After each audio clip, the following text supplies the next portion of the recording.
Want to know what comfort foods are rarely seen on family tables today? The dishes that once used to be hearty meals disappeared from family tables. Let's find out why. Chicken a la Maryland is a fond memory for many 80s and 90s kids growing up. Perhaps it was so popular that the dish was nationally acclaimed and showed up in just about any cookbook you could find. Maryland chicken was named so because it originated from the humble coast-side state. Down in Maryland, you could go across the entire state and not miss this dish on a single menu. Not exactly an innovative combo, but who cares about being unique when you taste this good? Fried chicken with gravy, usually served with mashed potatoes or coleslaw, was the American dream if you did not have a white picket fence to go home to. People adored the extra kick it brought to the crispy fried chicken, which was already at the top. The United States of America and fried chicken have such a beloved friendship, and amidst the experimentation, this stuck more than the others. Though now you can't find it in Maryland so often, it is definitely up there in childhood memories. Speaking of crispy, everybody knows breadcrumbs and meat go together, and nothing proves that like codfish cakes. A nice way to jazz up a home party or a cute snack to bake for your partner? You could really make codfish cake with any white-skinned fish. Adding breadcrumbs, spices, and mashed potatoes into the mix was a set of flavors that was not that flexible. Looking into ancient history such as the 1900s, we can find some pretty early references to crispy cod in cakes. There is your food history fact of the day. Cod made the idea click so good that people went crazy over them.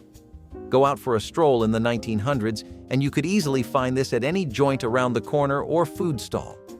A perfect crisp with a tender inner and all the savory flavors you would want in a comfort food. Sadly, as far as fishes go, people are looking for different catches for their meals now. Rarely do the States and the United Kingdom get along on matters of food, but Welsh Rarebit was an international peace treaty that was beloved by many people.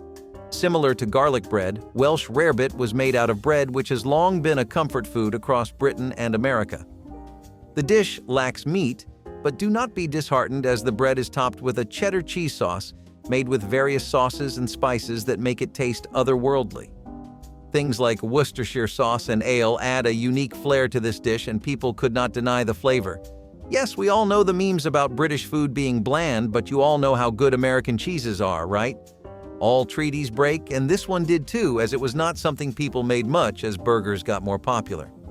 At that point, people just thought, why not get a burger instead? Salmon Loaf was another dish that went in the same direction as codfish cakes. In today's world where you cannot have any kind of original experience since everything has already been invented and done apparently, Salmon Loaf was an interesting invention. Back in eras like the 1920s, there was more ground in the food world that was untrodden. People wanted new ideas, and the simple ones, like mixing foods that already work, went to the kitchen first. Among these combos was the salmon loaf. When you think of this, try to imagine a meatloaf replaced with salmon with cracker crumbs on top. A lot of people who thought a meatloaf tasted too gamey found this to be a perfect fit. Like the shoe you just know is right for you at the store, Salmon Loaf was a hit for many people. Especially in states like Alaska, known for their salmon, it went a bit out of fashion since people wanted to try out salmon in different dishes. Let's skip forward 30 years from the 1920s to the 1950s, where tomato aspic was the reigning comfort dish. For this to make sense, you might need a little bit of history first, because your first thought will be, well, gelatin is not that good. Set your imagination to a post-World War II America where convenience foods were creeping up in popularity. Now, put yourself in the shoes of most people who wanted packaged food that was easy to make or buy and put a smile on your face. Enter tomato aspic. It is the answer every American did not know they needed. Tomato aspic was a flavorful gelatin dish that made eating tomatoes exciting, so it is really no wonder why people were fond of the item. Despite being a memory now, we are sure your grandparents will remember seeing this at stores. If you seriously thought gelatin and tomatoes were controversial, keep your head on for baked pineapple ham. Yup, rings of pineapple stuffed to the max with every inch of ham you could squeeze in, then baked, sometimes with additions like brown sugar. Not really something the appetites of today could appreciate, but in Hawaii and other places in America with a niche love of fruits and meats together, this was the bomb. People drew a big red line at pineapples on pizza. But with ham, they were willing to excuse the crocodile under the bed. Maybe the flavor of ham worked better, or maybe it was the baking. Either way, you could often come into your friend's apartment and find these in the fridge back in the 1920s to 1930s. Comforting times with comforting foods, even if we do not see them today anymore. Let's dial it down a bit with some potato dumplings, which we are 90% sure you will love at first sight. There might be a few people who disagree because everyone has their opinions, and using potatoes in dumplings is not exactly normal. When the first wave of German Americans who brought along potato dumplings with them, they were an instant success in the States.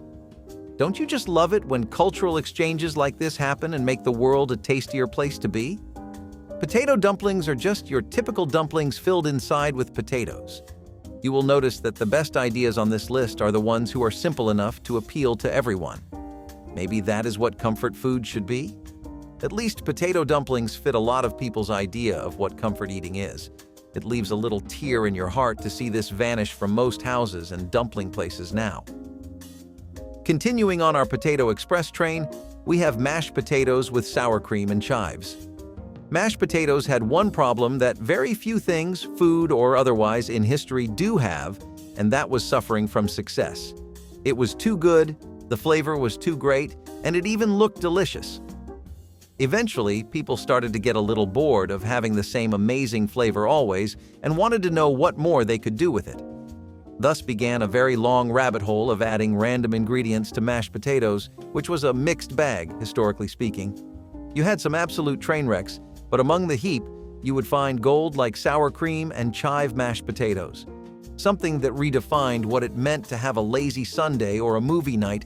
Families adored this simple wonder. What it brought to the table was happiness for like $4.50.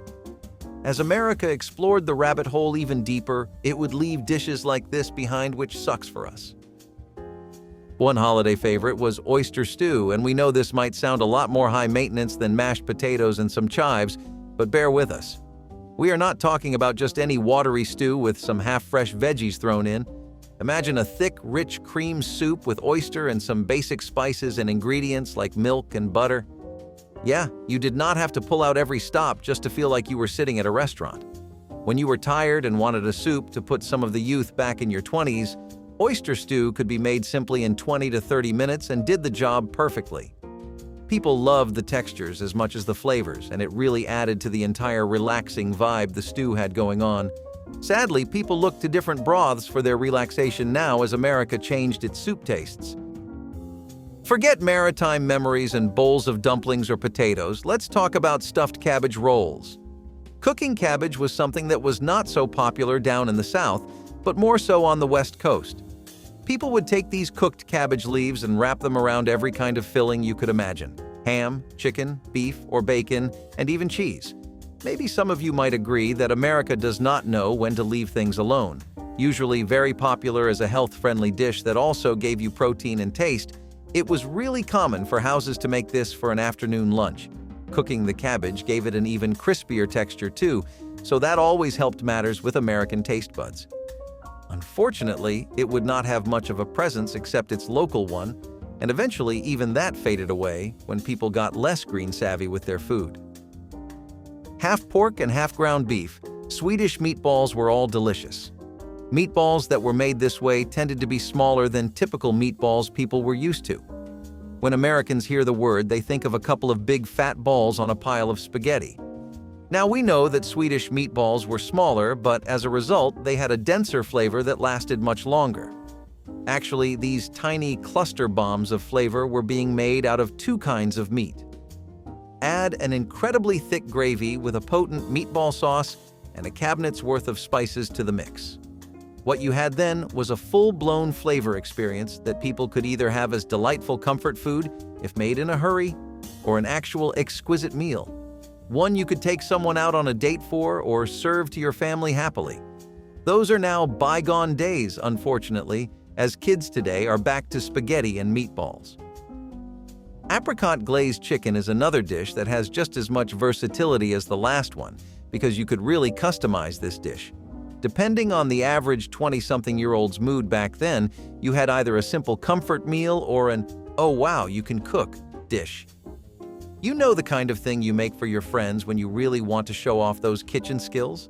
An apricot glaze could be made with simple ingredients like soy sauce and mustard, or use a lot more spices and seasonings to create an explosive coating, one that found a perfect place for itself on top of a golden brown grilled chicken.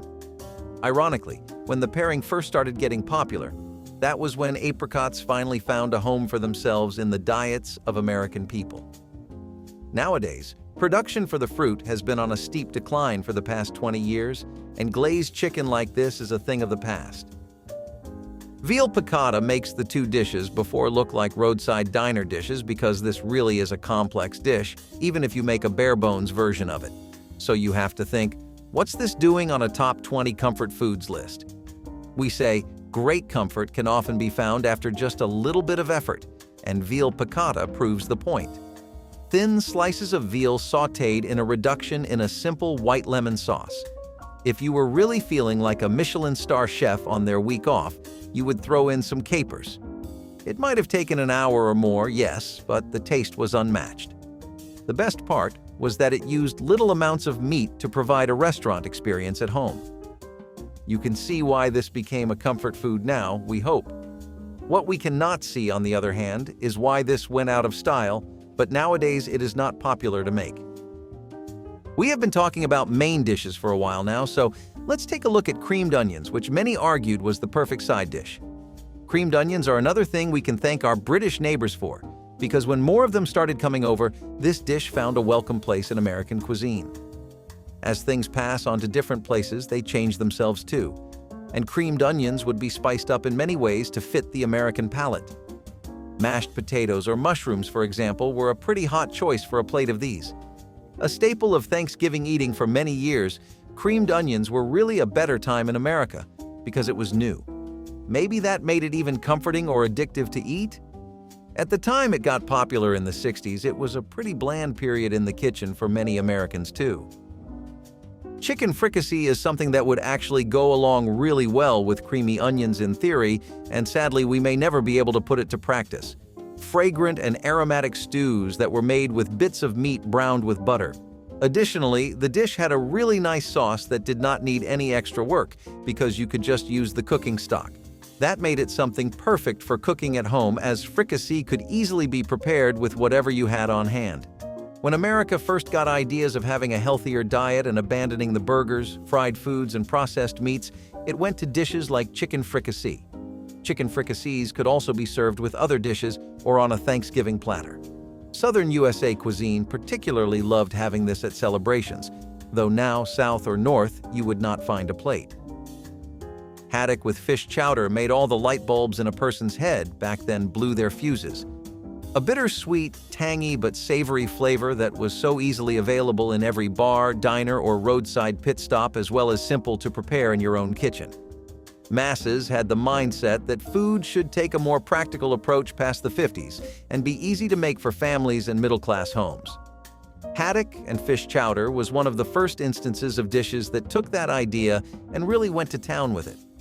Or should we say towns? Because wherever you were sitting for a meal, this was probably a daily special.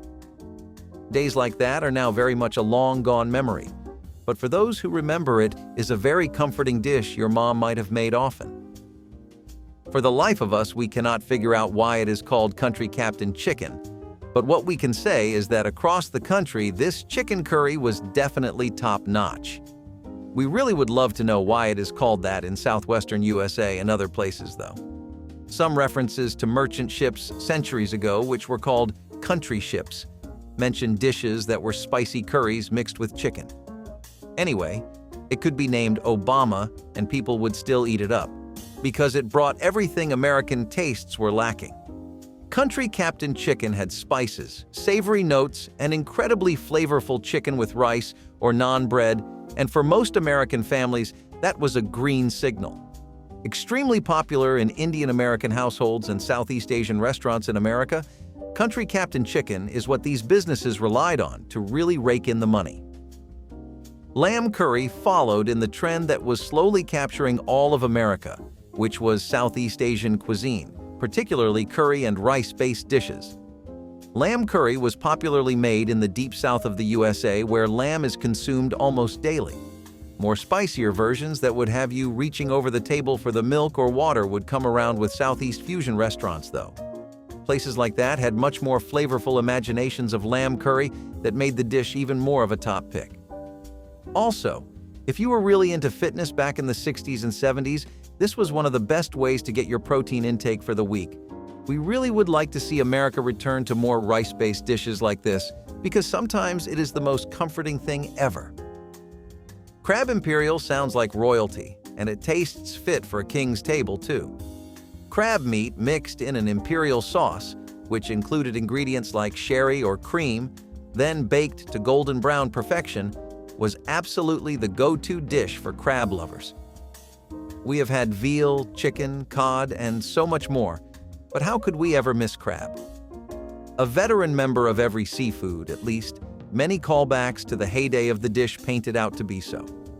Comfort food as a whole has evolved a lot in America, and a lot of the dishes on this list do not make the cut. Crab Imperial faded away from the mainstream towards the 2000s in favor of easier-to-make dishes. How fitting that we end with a dessert, and how poetic that it has to be rhubarb pie. A forgotten classic before the lemon meringues and red velvets of today took over bakeries' nationwide. Rhubarb pies were the thing to bring to a housewarming or any other party. Christmas cuisine had so many different takes on this pie to make it more compatible with eggnog, and it really was simple enough that the traditional version worked great too. Just a simple pie filling crust with a tart rhubarb filling, the sweetness was like ecstasy. If you wanted a quick sugar rush, this took like 20 minutes and $4 max. In the 90s, that was a comfort food deal you could not beat. Sadly, now recipes for a good rhubarb pie are in dusty cookbooks in the back of stores. Wow, what a list! Any one of these dishes could cheer up our evening. How about yours? Let us know what you think about the comfort foods and subscribe to our channel for more.